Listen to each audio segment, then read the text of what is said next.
Vallahi billahi başa çıkamayız sen. Olacak şey değil ya. Nefes ne oldu? Bir şey mi oldu? Bacım hayırdır ya? Sen neden uyandın? Sancı mı? Tahir nerede? Abla bir dur. Ya Tahir yanımda yoktu. Ben de aşağı inmiştir diye ona bakmaya geldim. Nefes ne oldu sen niye kalktın? Tahir bir şey yok. Ben seni yanımda göremeyince aşağı mı indin diye bakmaya geldim. Ben Yiğit'e bir bakayım dedim ama sen iyi misin? İyiyim. Merak etme.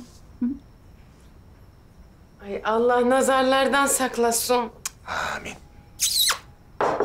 2 dakika da ayrı kalamaylar. Öyle. Allah ayrılıkla imtihan etmesin vallahi. Amin cümlemiz. Tabii. Yarı sarıp yatmadan uyku gelmez. Olur tabii öyle. Lafım sağ değil Mustafa. Neden? Sen yastığa çeyrek kala uyuyorsun sonra da başlarsın horlama. La bir kere ben ömrümde hayatımda horlama. Hadi bilemedin 2 defa olmuştur. O da yani hani bir nezle olmuşumdur. Ya da böyle genzimde bir tıkanıklık hasıl olmuştur. Bilema ondan olmuştur öyle. Ya he. Ne he he. Tahir, abim de bakayım be. Oğlum horladın mı beni hayatımda? Asla. He bak. Yani senin çıkardığın sese horlamak denmez abi. Seninki bambaşka bir şey. Hani sanki böyle bir öküz boğazlanıyor da... Yani böyle hayvancağız canavliyle bağırıyor gibi. Sen abine öküz mü dedin az önce? Yok abi estağfurullah. Hani ben senin çıkardığın sese misalen diyorum yani. Fındık da gurdunu kendi içinden çıkarır. Misalen. Ne oldu Mustafa? Zoruna mı gitti? Gitti canım. Tahir'im az bile değil. Az bile değil ya. Size hayırlı geceler canım.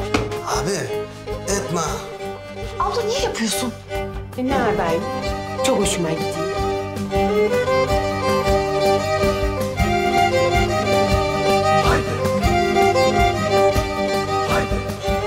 Sen tepsiyi fırına ver. 180 derece yarım saat. Mustafa!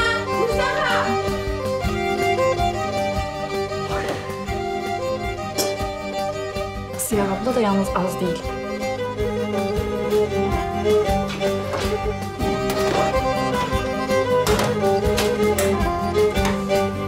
Kızım. Canım kızım. Tabii ya. Tabii ben anladım. Ne anlaşıldı? Sen kızını benden daha çok seveceksin.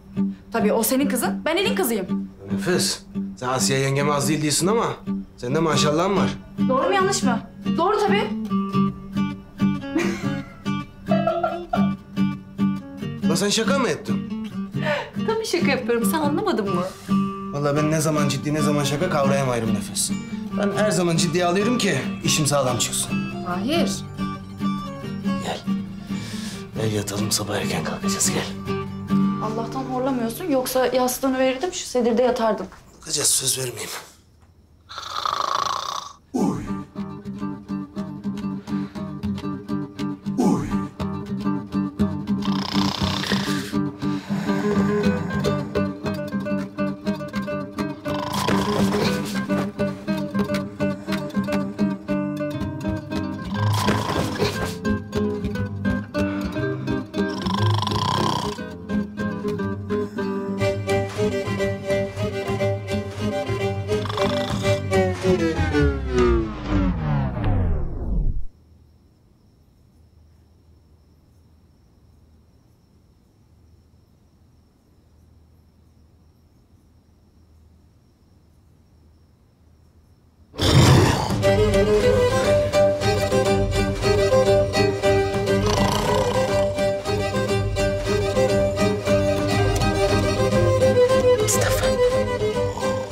Mustafa.